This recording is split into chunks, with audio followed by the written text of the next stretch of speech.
नमस्कार दोस्तों, मैं हूं मुकेश कुमार कटारिया न्यूज़ सप्ताह चैनल से। और मैं आज आया हूं इस ताल पर जिसका नाम नुनखरी रखा गया है। इसके नाम के पीछे क्या रहस्य है वो मैं आपको बताने वाला हूं इस वीडियो में।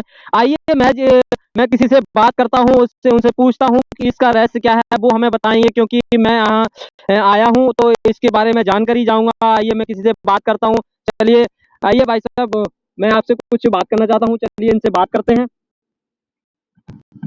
तो आइए इनसे बात करते हैं। आपको ये सामने नजर आ रहे हैं, इनसे मैं बात करूंगा। तो इनसे पूछूंगा इसके रहस्य के बारे में, इसका नाम जो है नुनखरी ताल क्यों पड़ा है। तो इनसे बात करते हैं। तो सर, क्या नाम है आपका? विजय मोहन। तो सर, ये इनका नाम विजय मोहन है। और आइए इनसे बात करके इनके जो है तालाब के रहस्य के बारे में पूछूंगा। इनको पूछ के आप इस वीडियो में बताऊंगा कि ये इसका रहस्य क्या है। चलिए सर, बताएंगे क्या ये इसका नाम जो है नुनखरी ताल क्यों पड़ा है और कब से है? सर, ये तो नहीं मालूम है कि इसका नाम नुनखरी क्यों पड़ा है, लेकिन ये तालाब जो है तालाब बहुत पुराना है। और ये सन 2092 के लमसम हमें यादगार है कि 2092 के लमसम में। तो सर का कहना है कि ये 1992 में इस तालाब से इनको ये जानते हैं। 2092 से, जब से मतलब इन्होंने इस तालाब को देखा है, जब से ये जानते हैं, क्योंकि ये यहाँ के आसपास के रहने वाले हैं। चलिए इनसे और चर्चा करते हैं, इनसे बातचीत करते हैं, इनसे पूछते हैं कि इसका रहस्य क्या है। और ये यहाँ हमारी जमीन है, तो उसी के जमीन के उद्देश्य से यहाँ निष्पत्ति आया करते हैं। और सबसे पहली बात तो यह है कि गांव में जब नल और कुआं के साधन नहीं थे, नल के साधन नहीं थे, एक आध दो कुआं थे और बहुत पुराने एक आध दो गांव में नल थे। तो सारे लोग गांव के सुबह सुबह यहीं पे आया करते थे अपने कपड़ा वपड़ा धुलने के लिए और स्नान करने के लिए। तो इसको मतलब पहले मैं आपसे थोड़ी सी आपकी बात रोकना चाहता हूँ। तो इसके बारे में आप बताना चाह रहे हैं कि यहाँ पर जो है जो सामने आप तालाब जो देख रहे हैं आप लोग, जो इस तालाब पे यहाँ पर कपड़े भी शायद यहाँ पे बता रहे हैं कि यहाँ पे कपड़े भी धुले जाते थे और नहाया भी जाता था यहाँ इस तालाब पर। तो इसका पानी उस समय भी ऐसा ही रहता था, ये साफ रहता था? नहीं, पानी बिल्कुल साफ रहता था। सिंगाड़े पहले भी होते थे और सिंगाड़े अब भी होते हैं। इसके बाद लमसम 1 महीने के बाद ये बेल पूरी सड़ जाएगी। सड़ने के बाद पूरा पानी बिल्कुल क्लीन हो जाएगा इसका। और जो लोग यहाँ पहले कपड़े वपड़े धोने के लिए आते थे, जब साबुन की समस्या चल रही थी, तो यहाँ ये खेत जो सामने दिखाई दे रहे हैं सारा ऊसर पड़ा था। तो ऊसर में से लोग रेवटा भर के ले आते थे। जो रोटा का मतलब आपका जो आजकल जो उसी से जो खाने वाला सोडा बनाया जाता था, मेरे हिसाब से वही वो चीज आप बताना चाह रहे हैं क्या? हाँ, वही रोटा था। उससे अब लोग जो खाने वाला सोडा बनता है, तो वो रोटा में जो कपड़े वपड़े उसमें सौंध करके और वो यहीं पे रख देते थे। और बहुत सारे लोग आया करते थे यहाँ। पटिया जो बनी हुई थी जो, तो लोग कहते थे सबसे पहले भैया मुझे धुलने दो कपड़े, सबसे पहले मुझे धुलने दो। ये सामने ये जो दिखाई दे रहा है। तो सर, मैं आपकी बात थोड़ी देर और रोकना चाहूंगा।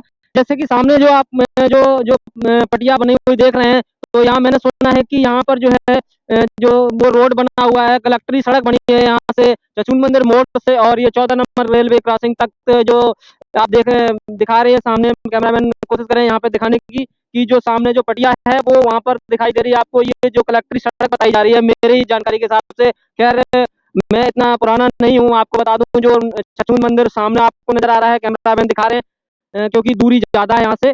तो सामने आपको मंदिर नजर आ रहा है, वहां से आते हुए ये सीधा इस तालाब के बीच से होते हुए जो आपको नजर आ रहा है, ये जो पटिया बनी हुई है, ये शायद पुल बताया जा रहा है कि यहाँ से पुल बना हुआ था इधर पानी निकलने के लिए। और सामने 14 नंबर गेट तक जो है यहाँ पर निकलने के लिए रास्ता था। वो आप आज देख सकते हैं कि यहाँ पर तालाब बन चुका है और ये सारे खेतों की तरफ कोई रास्ता नहीं है।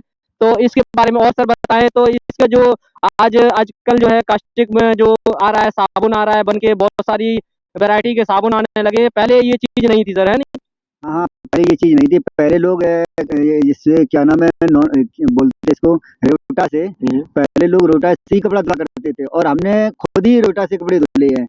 यहाँ आया करते थे सुबह सुबह अपने कपड़े सांस सूंघ के और रोटा से मतलब कपड़े धुला करते थे। और बहुत सारे गाँव के लोग आया करते थे जो पानी की बहुत मिलती थी। नल तो अभी लग गए, एक आध दो सरकारी नल थे, एक आध दो गाँव में कुआं थे। तो सारे के सारे लोग सुबह सुबह आया करते थे और रोटा से ही कपड़ा धुला करते थे। दूसरी बात, ये जो आप रोड की बात कर रहे हैं, यहाँ वास्तु कलेक्ट्री सड़क थी। लोगों ने, जो किसान भाई हमारे हैं, उन्होंने वहाँ मंदिर से लेकर के यहाँ तक 14 नंबर तक लाइन किनारे तक ये रोड को तोड़ लिया है।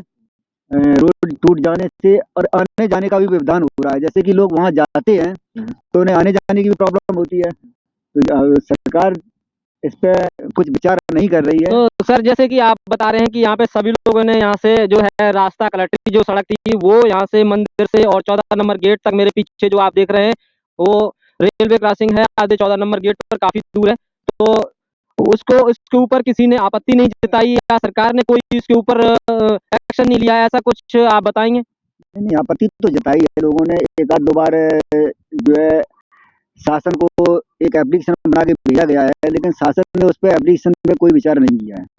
तो कहने का मतलब जो है अभी जो आपने जो सरकार चल रही है इस सरकार में आपत्ति जो है स्वीकार नहीं की उन्होंने, इसके बाद ऊपर कोई कार्रवाई नहीं की, या उससे पहले जो सरकार चल रही जैसे कि मायावती की सरकार कुछ साल रही है उससे पहले जो है मुलायम सिंह की सरकार रही है फिर अखिलेश की सरकार रही है, लगभग ये इसको कितना दिन हो गया है यहाँ से कलेक्ट्री को खत्म ये मतलब तोड़ ताड़ के बंद किया हुए? कलेक्ट्री को खत्म तो बहुत सारे दिन हो गए, हमें याद भी नहीं है कितने दिन। हमसे मतलब बहुत पहले की बात है, लोग बताते थे कि ये कलेक्ट्री सड़क थी और बहुत सारे लोगों ने इसको तोड़ ही दिया है। दूसरी बात हमें ये भी याद नहीं कि ये कब तोड़ेगी सड़क। अभी सुन रहे हैं कि ये कलेक्ट्री सड़क वास्तविक है और सोच तो ये रहे कि किसी भी तरीके से सड़क बन जाए तो जिससे किसान भाइयों के आवागमन में व्यवधान न हो। चलिए, तो जैसे कि मानो सबसे पहले मानो कांग्रेस की सरकार रही है तो उस समय से ही मेरे हिसाब से क्योंकि मैं हमारा इतना उम्र नहीं है, हमसे उम्र में आप ज़्यादा है तो इससे हमारा आपसे भी उम्र में बहुत सारे बुजुर्ग होंगे गांव में, कभी उनसे भी बातचीत करेंगे। तो मैं ये जानना चाह रहा हूँ जैसे कि दो कांग्रेस की सरकार सबसे पहले रही तो उन्होंने भी कोई एक्शन नहीं लिया, उसके बाद फिर मायावती की सरकार रही उन्होंने भी कोई एक्शन नहीं लिया इसके बारे में, और उसके बाद फिर मुलायम सिंह की सरकार रही उन्होंने भी कोई एक्शन नहीं लिया। अभी जो सरकार चल रही है बीजेपी की सरकार चल रही है उनसे भी आपने कभी गुहार लगाई है गांव में किसी से जो है मौजूद आदमी गए हैं कभी उनके पास एप्लीकेशन लेके दिया हुआ ऐसा कुछ हुआ है? नहीं नहीं, बीजेपी सरकार में कोई नहीं गया। सपा की सरकार थी तो एक बार प्रहलाद सांसद जी थे तो एप्लीकेशन बना के उनको भेजा गया था, लेकिन वहां से कोई डिसाइड नहीं मिल पाया कि काम होना है या नहीं होना। अभी शायद कि कुछ दिन पहले हमने सुना था कि ये सामने ड्रोन से इसका जो नाप तौल की गई थी सामने से जो खेतों की तरफ से नाप तौल की गई थी आपको मेरी नज़र से में एक बार खबर आई थी कि किसी हवाले से तो उन्होंने बताया था कि यहाँ से कलेक्ट्री सड़क बनने वाली है तो पूरा गांव जो है खुश हो गया था कि यहाँ पे जो रास्ता है सहजता मिलेगी सभी को आने जाने में। तो इसके बारे में क्या ख्याल है कि वो फर्जी खबर थी या फिर किसी ऑफिशियल ने यहाँ पे किसी को खबर बताई थी कि वो सड़क बनने वाली है? नहीं, ऐसी तो खबर कोई रियल समझ में नहीं आई है। लोग अफवाह फैलाए रहते हैं कि अभी आज तैयारी बढ़ रही है काम होने की, कल तैयारी बढ़ रही है, लेकिन कोई ऐसी मतलब कोई पुख्ता सबूत नहीं है किसी हवाले से, मतलब पुख्ता सबूत नहीं मिला है कि यहाँ पर ये जो है कलेक्ट्री सड़क बनने वाली है? नहीं नहीं, कोई रियल खबर नहीं दिखाई सुनाई पड़ी है कि ये रियल खबर है कि ये बनेगा या नहीं बनेगा। चलिए, तो और तालाब के बारे में आपको मैंने बताया और चलिए और भी इनसे विशेषता पूछेंगे। अभी ये बता रहे थे कि यहाँ पे कपड़े धोए जाया करते थे कि गांव के जो पहले इतना टेक्नोलॉजी नहीं थी, इतना साबुन की जो वैरायटी है आज को आप देख सकते हैं 5G का ज़माना आ चुका है आपको नज़र आ रहा है। तो हर घर में कोई ना हर एक ब्रांड का साबुन और तेल मिलेगा, लेकिन उस समय आज से करीब 20 साल पहले लगभग में मेरे हिसाब से तो यहाँ पे वो चीज़ें नहीं थी गाँव क्षेत्रों में जो कि साबुन नई नई वैरायटी के आजकल आने लगे, पहले नहीं थे हुआ करते थे। तो आपको बता दूं कि यहाँ पर जो खाली खेत जो ऊसर जिसको बोलते हैं वहाँ से जो उसकी मिट्टी होती थी जिसमें जो सोडा था और जो कास्टिंग होता है वो लेके आते थे कपड़ों में मिलाते थे, उसके बाद जो है कपड़े धो के रखते 10-15 मिनट में। और ये चीज़ आप देख लीजिए कि जो आज का साबुन आ रहा है कोई भी ब्रांड का साबुन हो उसमें जो टेक्नोलॉजी मिलती थी, लेकिन उस समय समय जब टेक्नोलॉजी नहीं थी और जो साबुन वैरायटी के नहीं थे उस समय भी देख लीजिए कि मिट्टी से जो हमारी देश की भारत की मिट्टी है उस मिट्टी से कपड़े कितनी सुंदर हो जाया करते, साफ हुआ करते थे। आइए इनसे और भी बात करते हैं।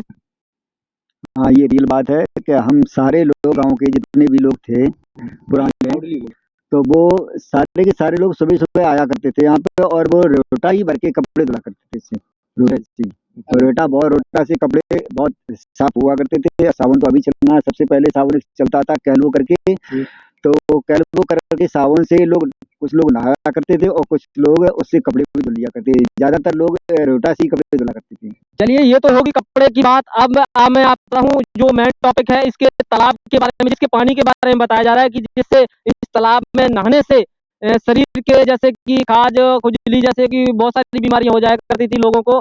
तो जैसे चमड़ी के रोग के, तो वो बताया जा रहा है कि यहाँ पर इसके पानी से नहाने से वो ठीक हो जाया करते थे। कितना प्रतिशत ये सत्य है, आप बताएंगे? ना ना, ये भी रियल है। कुछ लोग बताते हैं कि इस नोखरी के पानी से नहाने से खाज जो होती है वो सही हो जाती है। ये भी बात सही है। अच्छा जी। चलिए तो ये बात बिल्कुल मेरे हिसाब से रियल होगी मतलब किसी टाइम पे, लेकिन आज इस आपका इस तालाब का जो आप पानी देख रहे हैं आज का जो है, कोई भी मन नहीं करेगा इसमें नहाने का, क्योंकि आज का तो ज़माना आप देख सकते हैं। बच्चे कभी जो नहर का पानी आता है उससे नहीं नहाते हैं, और ठंडा पानी हो जाता है उससे नहीं नहाते। लेकिन आज के इसका तालाब का पानी देख सकते हैं तो कोई मन नहीं करेगा। लेकिन इसकी विशेषता आपको बताई है भाई साहब ने, विजय जिनका नाम है, इन्होंने बताया है कि जो इस पानी से नहाने से जो शरीर की सारे जो दाग धब्बे, खुजली, खाज जो हो जाया करती थी वो ठीक हो जाया करती थी। तो चलिए इसको मैं यहाँ से वीडियो को वाइंड अप करता हूँ। जय हिंद दोस्तों।